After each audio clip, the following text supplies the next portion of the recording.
Episode की शुरुआत में सीसी को दिखाया जाएगा जो काफ़ी गुस्सा करती है कि निकल बाहर मिस्टर गू के बच्चे, तूने मुझसे ऐसे कैसे शादी करवाने का फैसला कर लिया।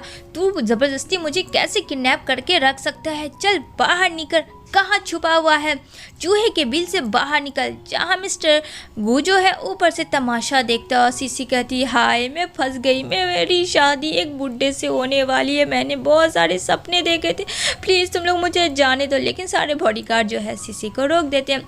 सीसी कहती है कि क्यों कर रहे हो तुम लोग ऐसे, मैं शादी नहीं करना चाहती उस बुढ़े खरूस से, पर प्लीज़ मुझे माफ़ कर दो, मुझे जाने दो।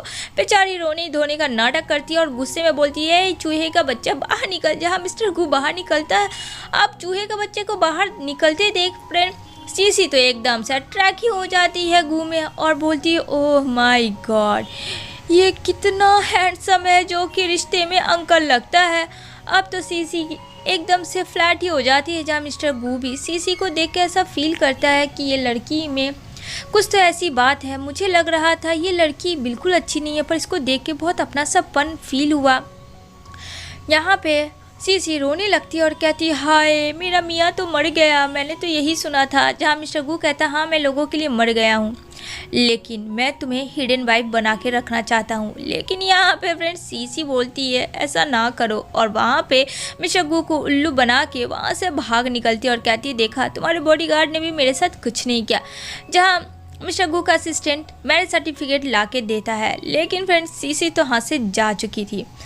सीसी सीधा पहुंच जाती है अपने लवर के पास जिसका नाम डोंग होता है, लेकिन यहाँ डोंग उसकी सिस्टर जिया के साथ ओह नो इंटीमेट हो रहा था, जो कि सीसी दरवाज़ा खोल के ये सब तमाशा देखती है और काफ़ी गुस्सा करती है। वो सीधा बोलती है ये सब क्या हो रहा है। जहाँ बोलता है डोंग अरे जान तुम यहाँ, तुम तो गई थी बहुत अमीर रईस से शादी करने के लिए, क्या हुआ।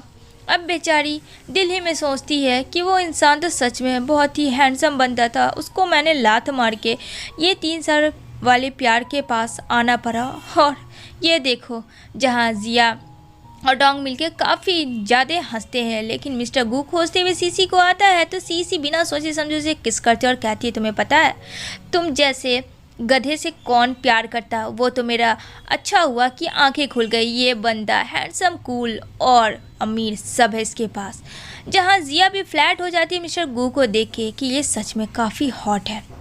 तभी यहाँ पे सीसी की हेल्प करता है मिस्टर गू और कहता है मैं तुम्हारी हेल्प करूँगा, जाने मन मैं तुमसे बहुत प्यार करता हूँ, और वो उसे किसेस करने लगता है। जहाँ पे डोंग ये सब खड़ा होकर देखता है।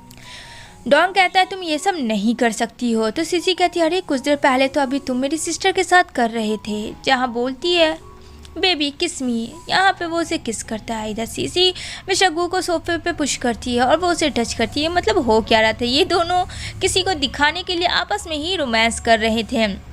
यहाँ पे सीसी धीरे धीरे मिस्टर गू के फेस से लेके स्टमक से लेके हाथ नीचे जाती है और कहती है अरे यार तुम्हारी तो 6 पैक भी है।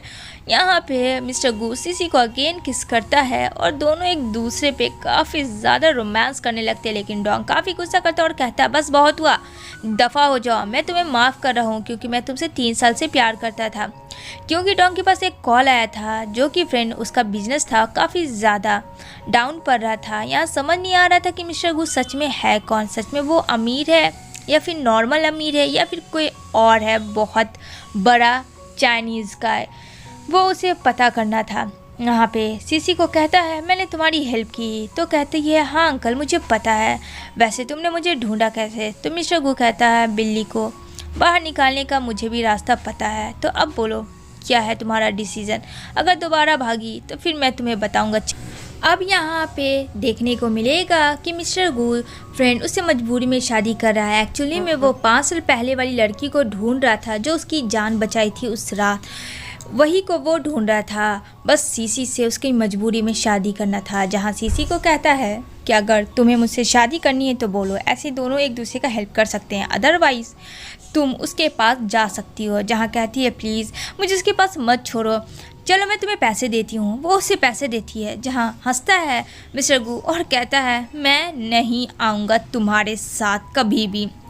दूसरी तरफ देखने को मिलेगा जहाँ जिया के मन में मिस्टर गू के लिए लड्डू फूट चुके थे। यहाँ जब सीसी रात में सोती है तो उसे बहुत अजीब अजीब से ड्रीम आते हैं और उसे वो सपना आता है जो कि एक्सीडेंट हुआ था। यहाँ पे उसकी स्टेप मॉम आती है, फोर्सफुली उसे उठाती है और कहती है चल तूने क्या किया, तूने रिजेक्ट कर दिया शादी से, तूने कैसे ऐसे सोच लिया, मिस्टर डोंग के कितने एहसान है हमारे ऊपर और वो तुझसे शादी करना चाहता है इमीडिएटली, लेकिन तूने मना कर दिया। जहाँ पे साथ में जिया होती है, यहाँ पे वो बोलती है मैं इससे शादी नहीं करूँगी और तुम यहाँ क्या कर रहे हो। डोंग कहता है अच्छा मैं यहाँ क्या करूँ, क्या तुम्हें पता नहीं है कि मैं यहाँ तुम्हारे लिए आया हूँ।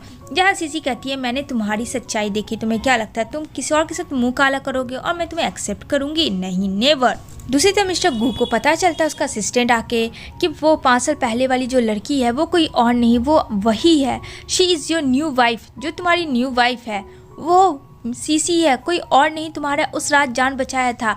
यहाँ पे पता चलता है कि उस रात एक्सीडेंट के बाद वो बाहर एब्रॉड चली गई थी, जिस वजह से वो नहीं ढूंढ पाए थे। अब यहाँ पे मिस्टर गू को ये बात पता चलता है, वो सीधा सीसी के घर आता है और कहता है डोंग को मारते हुए कि दूर रहने से, अगर इसके करीब आने की कोशिश भी की तो मैं तेरा वो कचूमर निकालूंगा कि ज़िंदगी भर तू याद रखेगा।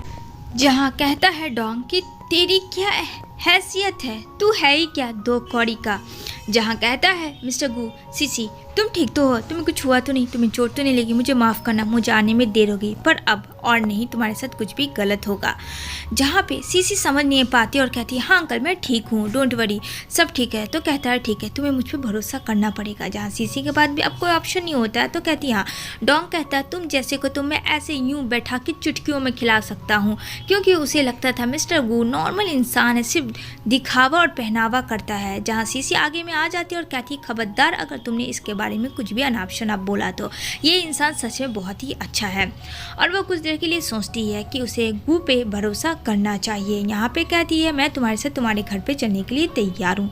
डोंग कहता है देख लेना, इसका नतीजा अच्छा नहीं होगा। सीसी सोच लेती है कि वो गू के साथ। यहाँ पे वो कहता है कि मेरी औकात तो वो है जो तेरी औकात नहीं है। कहता अच्छा क्या तूने कभी 1 मिलियन पैसे देखे हैं? तो यहाँ पे मिस्टर गू हंसता है, कहता है तुझे चाहिए तो बोल। जहाँ सीसी डर जाती है कि कहाँ ये फंस गया और पीछे से उसका कोट पकड़ बोलती है तुम्हारे पास इतने पैसे कहाँ हैं, मुझे माफ़ कर, मेरी वजह से तुम भी फंस गया। बट यहाँ मिस्टर गू कॉल करता है अपने ऊपर वाले पोस्ट को, जहाँ डोंग कान लगा के खड़ा करके सुन रहा होता है। तो यहाँ पे वो हंसता है मिस्टर गू को देख के कि उसे क्या लगता है कि वो उसे बेवकूफ़ बनेगा, बन जाएगा। लेकिन जब वहाँ पे पुलिस आता है और यहाँ पे उसको वो झटके मारता है तो यहाँ पे खड़ी हो जाती है सीसी और कहती है देखा ये तमाचा एकदम सही हुआ, तुम्हारे लायक थे क्योंकि तुम इसे डिज़र्व करते हो। जहाँ वो बोलता है मैंने कुछ नहीं किया, ये सब गलती इसकी थी। लेकिन यहाँ पे पुलिस मिस्टर गू को अच्छे से पहचानता और कहता है ये हमारे बहुत बड़े कंपनी के गू परिवार के फैमिली मेंबर है और आप इनके ऊपर आरोप लगा रहे हैं खुद का सारा चीज़ करके। यहाँ पे वो कहता मुझे माफ़ कर दे सर, मुझे आने में लेट हो गई। मतलब मिस्टर गू की तो सच में पहुँच बहुत ज़्यादा। आगे क्या हुआ जानेंगे आने वाले नेक्स्ट एपिसोड में। तो मुझे ये इसका नेक्स्ट एपिसोड आप लोग को चाहिए या नहीं, मुझे कमेंट में ज़रूर करना। जिसके ज़्यादा कमेंट्स आएंगे तो ज़रूर मैं इसके पार्ट 2 को एक्सप्लेन करूँगी। Thanks for